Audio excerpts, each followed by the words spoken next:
यो नमो नमः। आज हम नीति शतकम के 6वें और 7वें श्लोक को पढ़ेंगे।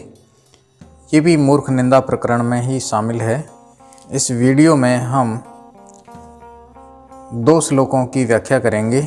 उनमें से प्रथम श्लोक है यानी 6वें नंबर का,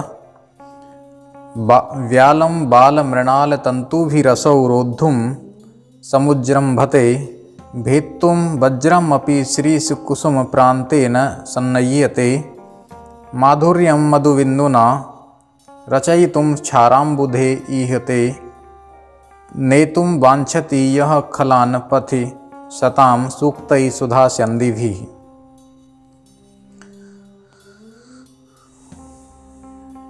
इसके कुछ कठिन शब्दार्थों को यहाँ देख लेते हैं।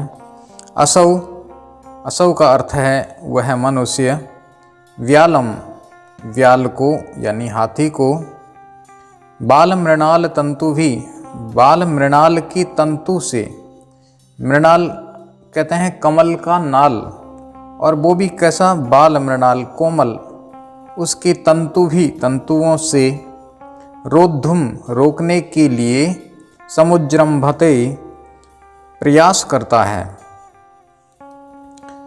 शिरीष कुसुम प्रांतेन शिरीष पुष्प के किनारे से, वज्रमणिम वज्रमणि को यानी कठोर हीरे को, भेत्तुम भेदने के लिए तोड़ने के लिए, सन्नय्यते प्रयास करता है चेष्टा करता है, मधुविन्दुना मधु यानी शहद, शहद की एक बिंदु एक बूंद के द्वारा, क्षाराम्बुधेः खारे अम्बुधि यानी कि समुद्र, खारे समुद्र की, माधुर्यम मधुरता यानी मीठा बनाना, रचयितुम बनाने की इच्छा वाला करने के लिए, ईहते चाहता है या जो चेष्टा करता है, बलात् वह बलपूर्वक, सुधास्यन्दिभिः सूक्तैः अपने द्वारा अच्छे मीठे मीठे बोले गए वचनों के द्वारा, सताम पथि नेतुम सज्जनों के पथ पर अच्छे मार्ग पर ले जाने के लिए, वांछति चाहता है। तो कहा कि व्यालम बाल मृणाल तंतु भी, व्यालम व्याल को हाथी को, बाल मृणाल तंतु भी उस कोमल नाल के तंतुओं के द्वारा, असौ वह मनुष्य, रोद्धुम समुज्जृंभते वह प्रयास करता है रोकने के लिए, भेत्तुम वज्रम अपि और वज्रमणि को भेजने के लिए भेदने के लिए तोड़ने के लिए, शिरीष कुसुम प्रांतेन संयते शिरीष कुसुम के किनारे से उस वज्रमणि को काटने का प्रयास करता है, माधुर्यम मधुविन्दुना रचयितुम क्षाराम्बुधे ईहते और एक बूंद शहद से मानो वो क्षाराम्बुधे खारे समुद्र को माधुर्यम रचयितुम ईहते मधुर बनाना चाहता है, मीठा बनाना चाहता है, नेतुम वांछति य खलान पथि सताम सूक्तैः सुधास्यन्दिभिः अपने सूक्तैः सुधास्यन्दिभिः सूक्तियों रूपी या अच्छे वचनों रूपी सुधा अमृत की कुछ बूंदों के द्वारा, खलान शत्रुओं को दुर्जनों को, सताम पथि सज्जनों के पथ पर, नेतुम वांछति वह ले जाना चाहता है। अर्थात मधुर वाणियों के द्वारा सज्जनों के पथ पर दुर्जनों को ले जाने की इच्छा ठीक उसी प्रकार की है जैसे हाथी को एक तंतु से बांधना, वज्रमणि को शिरीष पुष्प के प्रांत भाग से काटना और खारे समुद्र को एक बूंद शहद से मीठा बनाने की इच्छा रखना, ठीक ऐसा का ऐसा ही वह काम है जिससे कि मधुर वचनों से दुष्ट लोगों को सज्जन के पथ पर ले जाने का प्रयास है। तो ऐसा संभव नहीं है। इसका यहाँ अनुवाद देख लेते हैं और ये अनुवाद आपको यहाँ दिया हुआ है।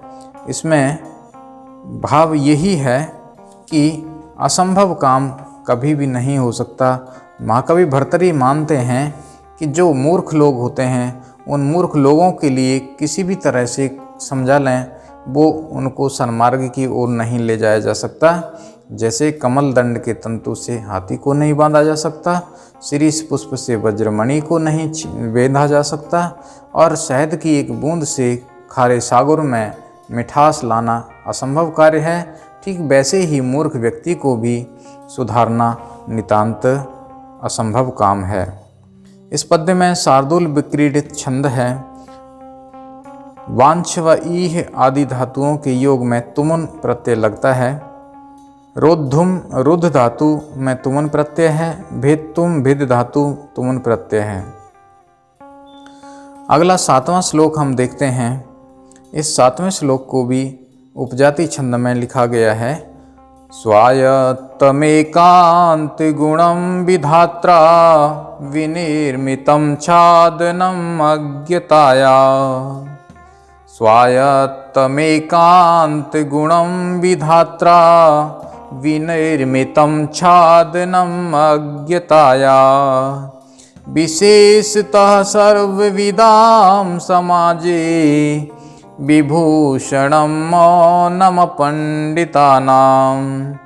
विभूषणं मौनम पंडितानां। इसके कुछ विशेष शब्दार्थ देख लेते हैं। कहा कि विधात्रा विधाता के द्वारा, पंडितानां मूर्ख लोगों के लिए, स्वायत्तम अपने ही अंदर, अज्ञतायाः अज्ञता यानी मूर्खता का, छादनम छादन करने के लिए, उसको ढकने के लिए, अपने ही अंदर अपने ही अधीन, एकम एकांत गुण, सदैव जो हितकारी गुण है वो अपने अंदर ही बनाया गया है, और वो गुण है मौनम। ये मौन विधाता ने आपके लिए बनाया, आपके ही पास में रहता है।